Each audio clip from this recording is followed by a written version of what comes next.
প্রত্যেকটা মেয়ের মধ্যে একটা করে হাসিনা রয়েছে। তার মানে তোমার মাঝেও একটা হাসিনা আছে। ওয়াও। বাট এটা শুধু বললেই হবে না, আমাদের আসলে পরীক্ষা করে দেখতে হবে যে ওর মাঝে আসলেই হাসিনা আছে কিনা। তো সেটা করার জন্য বলো পৃথা, কোয়েশ্চেন নাম্বার 1, বেগুন ছাড়াও আর কি দিয়ে বেগুনি বানানো যায়? মিষ্টি কুমড়া দিয়ে। গুড। আচ্ছা বলো তো, মাংসের দাম বেড়ে গেলে তুমি কি করবে? কাঁঠাল দিয়ে খাবো। কাঁঠালের বার্গার, কাঁঠালের পিৎজা, কাঁঠালের গ্রিল। শাবাশ।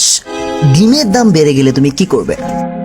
ডিমের দাম যখন কমে যাবে তখন সংরক্ষণ করে ফ্রিজে রেখে দিব। 2-3 বছর পর যখন বেড়ে যাবে ডিমের দাম তখন বের করে খাবো। গুড। কাঁচা মরিচের দাম বেড়ে গেলে তখন তুমি কি করবে পৃথা? কাঁচা মরিচের দাম বেড়ে গেলে যখন কমে যাবে কাঁচা মরিচের দাম তখন হচ্ছে যে রোদে শুকিয়ে রাখবো। আবার যখন বেড়ে যাবে কাঁচা মরিচের দাম ওই 2-3 বছর পর তখন পানি দিয়ে ভিজিয়ে রান্না করে খেয়ে ফেলবো। গুড। আমি তো অনেক অনেক অনেক অনেক অনেক হাসিনা দেখতেছি তোমার মাঝে। জোস। আচ্ছা পেঁয়াজের দাম বেড়ে গেলে কি করবে? পেঁয়াজ ছাড়া রান্না করব। শাবাশ। আচ্ছা বলো, তেলের দাম বেড়ে গেলে কি করবে? তেল ছাড়া রান্না করে খেয়ে ফেলবো। গুড। তোমার মাঝে আসলেই হাসিনা আছে, রিয়েলি। মানে আসলে হয়তো অনেকের মাঝে হাসিনা থাকবে না, বাট ওর মাঝে অনেক অনেক হাসিনা আছে, প্রায় 1 ডজনের উপর আছে। তো যাদের নাই তারা পৃথা তাবাসুমের সাথে যোগাযোগ করবেন।